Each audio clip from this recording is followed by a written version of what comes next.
Welcome to Safety Chats. Host Jason Stark, Director of Safety at Baldwin Safety and Compliance, shares decades of aviation experience and a passion for safety.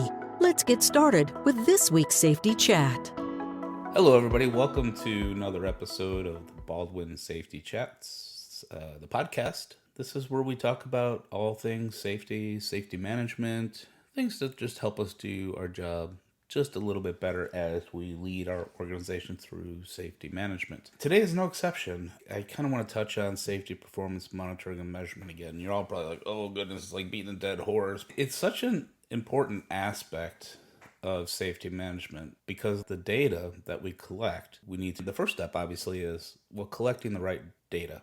Then the second step is making sense of that data. We're turning that data, that raw data, into information and then eventually into wisdom. Some of the things I see in industry and some of their clients is that the use of the data, especially when it comes to objectives, is just a little weird. And what do I mean by that? So, as you know, especially in our system, we combined the objective with the ability to measure against that objective in the system. So the measurement's right next to objective, which is very helpful because that's obviously following what ICAO is saying, and that you have to measure against your objectives. Think about it. If you have an objective, which is your statement to do something in the short to mid-term, then how do you know if you are being successful in doing what it is you said you want to do? And the only way you can really know that is to measure against it. The idea of putting in an objective that we're going to improve safety and then have no measurements associated with it, that's more like a vision, I guess, or a dream or whatever, but it's not really actionable. Now, I'm not saying those objectives are wrong. As a matter of fact, ICAO does talk about these things called high-level objectives. The example I use in class is, we want to improve ramp safety. That's a big, broad statement. We want to improve safety on the ramp, or we want to improve our fatigue management within the organization. So those are great. Those are high level, but that's all they really are. They're just high level objectives. They're like a campaign or a mission statement. What we need to do then is put that into actionable steps. So if you have a high level, like we want to improve safety on the ramp, or we want to work towards zero events, which that's a whole nother podcast, but they're saying that they're wanting to reduce the number of events in the organization. That's fine, but we need to be able to put actionable objectives in there with measurement. So for example, if we have something like we want to improve ramp safety, as it goes, then may want to say, what are some of the things that we can do to improve ramp safety? We want to send everybody or get everybody certified NATA, NATA Safety First. We want to have 3 training events. We want to train 100% of the individuals in de-icing. Whatever it may be, but you can see is that I'm taking that high-level objective and then I'm putting it into actionable steps that I can measure, because it's so incredibly important to measure. Because if we don't measure, we don't know where we are into what we stated, what we want to do. That's the first side of it. First aspect is this idea of measurement. That's why we call it safety performance monitoring and measurement. There is a difference, and it's slightly nuanced, but there is this idea of measuring. And when we measure, we're measuring against our objectives. We're measuring against that target. So we're looking at where we have the data. 100% of the line service individuals going through NATA Safety First. So we have the measurement, which is the training event of NATA Safety First. We have the target, which is 100%. And now we can see our current status, where we are, how many have been trained in NATA Safety First or certified in NATA Safety First versus the target, which is 100%. So we are measuring against that target, against that rule. That gives a sense of, are we or are we not accomplishing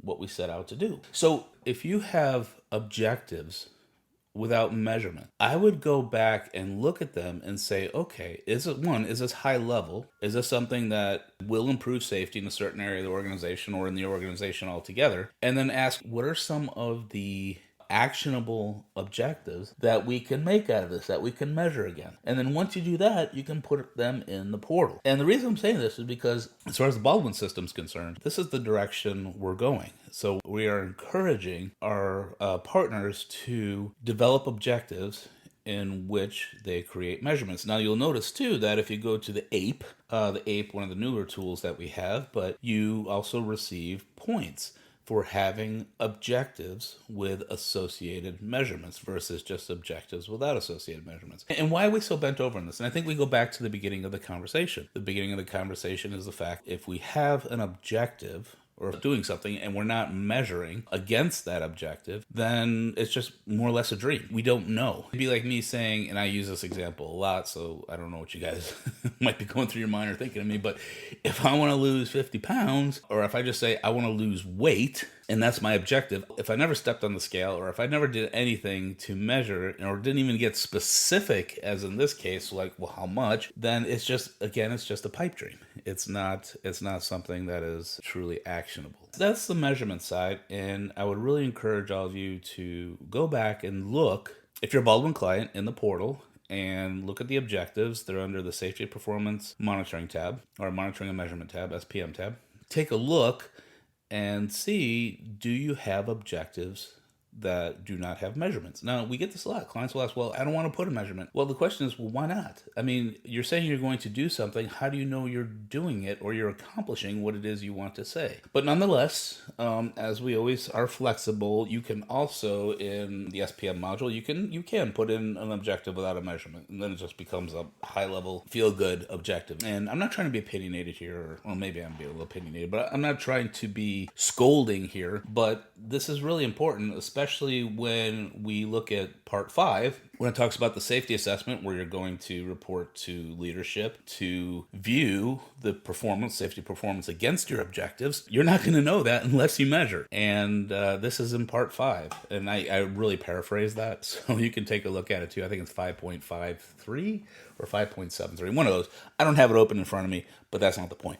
The point is that even in part 5, it talks about the fact that you have to assess safety performance against your objectives. And the only way you're going to do that, your performance against your objectives, if you measure. Now that we got that out of the way, let's talk a little bit about monitoring. And monitoring itself, that's the other part of safety performance measurement and monitoring.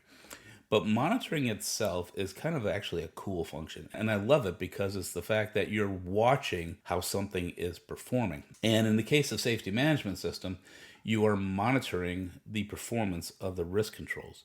So pick a risk control, any risk control. I sound like I'm doing kind of a magic act here, but pick any risk control. And the one that I like to use a lot is, well, let's use the tool control program. Your tool control program for your maintainers is actually a risk control. It's a risk control to reduce the risk associated with a tool left behind, like on an aircraft or whatever it may be, and how that can translate into flight risk. Take that one as an example.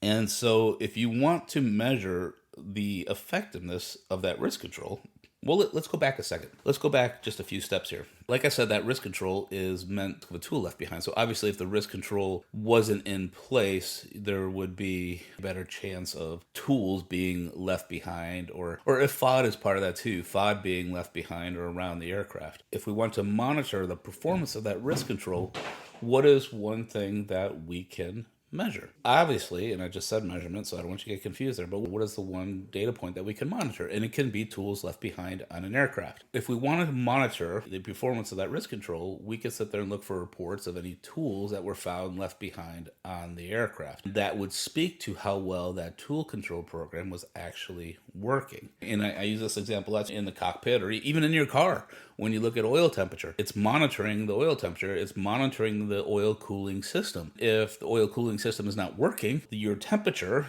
is going to reflect that because it is monitoring the system through that data point. Just like in safety management, we have these risk controls that are meant to prevent something bad from happening. They're meant to prevent risk from manifesting, that we need to measure how well they're doing. And if we have controls in depth, well, we kind of want to measure the controls upstream, because if the last control, the critical controls that were failed, well, then you'd be measuring probably an accident or incident.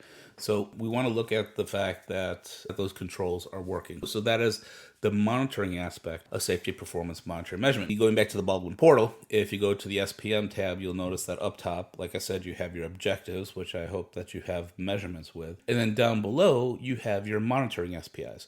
And if you will notice, there are no SPTs, safety performance targets, associated with the monitoring SPIs. That is because you are just simply monitoring. You are not trying to necessarily hit a target. Let me caveat that for a second. Put an asterisk by that because I'm going to come back to that. You're not necessarily trying to achieve a target, but rather you're trying to achieve a certain performance, or you're trying to monitor a certain performance. Going back to the idea of a target, the target, and we'll see with the ICAO literature, is very intimately tied to the idea of an objective. And so with your objective, you're trying to hit a target. Like 100% of the individuals trained in NATA or certified in NATA safety first, you're trying to hit that target 100%. That's my target. Picture yourself, bow and arrow, target out about 100 yards. You're seeing this target and you're trying to hit that target. And so that is associated with the objective. The objective is to hit that target. And what is that target? Well, that target is, in the case of the example we used, 100% of the people certified in ATA safety first. So with monitoring, we are watching how the control is performing. What you should be doing is that you should have like an expected benchmark or average. And then you should have alert levels associated with that. Let's go back to the gauges in the cockpit in your car. You notice how you have like green, yellow, and red, like a red line. That's beautiful because that tells you, okay, this is normal. This is what we consider normal versus this is abnormal versus this is something that's out of tolerance. This is no bueno, as we say here in the country of Texas. It's no bueno.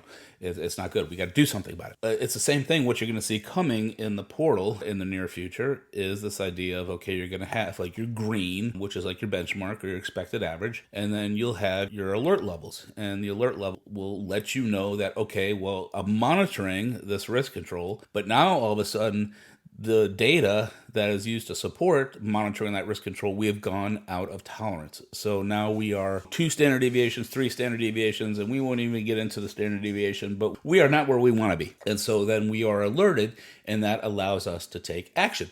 Just like in the cockpit, if your oil pressure goes into red, then you know what your actions are. I know to take action to shut down the engine, to save the engine and prevent any further damage. Same thing. If your tool control program, risk control, goes into red, if it goes out of control, you might have to say, well, hold on a second here. We need to do something else because a lot of tools are being left behind on the aircraft, and we don't know why that tool control program is not working as a risk control. It is not working. If you see a preponderance of unstabilized approaches taken to a landing, you know that your unstabilized approach, risk control, is not working. So that's something that you always have to keep in mind. Now, let me just take kind of a funny side note. Now, getting the information on taking an unstabilized approach to landing, unless you have FOQA, that might be a little difficult. Unless you have the culture where pilots are more than happy to report. A way around that is in a debrief item, just ask them, 1 through 5, rate your performance on approach and landing. And that can cover everything from stabilized criteria to just even performance on the localizer glide slope, whatever it may be. It's not asking them directly about a certain thing, but it's just asking them, okay, just rate it. And then you can measure, the 4s, the 3s, the 2s, the 1s, which is really poor performance. And then if you start seeing something, then you can dig in from there. So that's just a little hack you can use. And if you want to know a little bit more about that, contact me and we can talk about it. So that's the way around it. The point is that you're measuring this risk control. You're measuring, see, I just got myself there. You are monitoring this risk control. I don't want to confuse the terms, even though, some people may think I'm being pedantic. I want to keep them pure. So we measure against targets for our objectives. We measure our performance on the objective against our targets, and then we monitor risk controls. And through risk control monitoring, we can determine the risk control's performance, which is also in, as you know, Part 5. And for those individuals who are out there professing that Part 5 has no SPIs or SPTs, you are wrong. It does. Part 5 does. You also have to monitor the performance of risk controls. And I think that's 5.75 too. I can't remember. I really need to open up the reg and put it in front of me when I do these talks.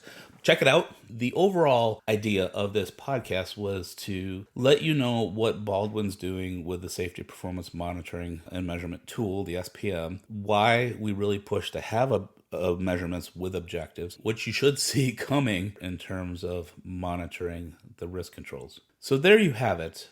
Hope this was helpful. I don't know if you're walking away more confused. I'm very sorry. I could spend a lot of time on this because I do enjoy the subject. I love data. I love data analysis. I just really hope this hits home with you guys. And if you have any questions on this or you have anything you want to hear about, let us know. And then wherever you're listening to this podcast, like Spotify or Apple Podcasts or Google Podcasts, wherever you're listening to this thing, if you could rate us. Be honest. If we're good, if you like us, 5 stars would be absolutely stellar.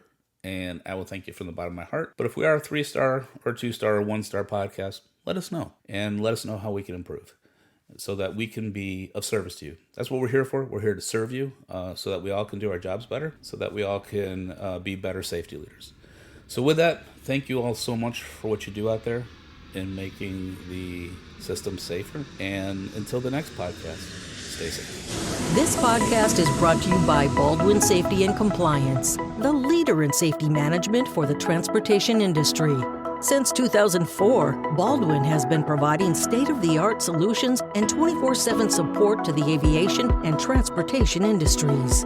Baldwin's clients include all sizes and types of transportation operators. Baldwin provides safety and related business services to commercial and non-commercial transportation operators, medical transporters, FBOs, MROs, airports, flight schools, UAS operators, firefighters, OEMs, ground transport operators, and others. Visit BaldwinSMS.com to discover how Baldwin can enhance your organization's safety program.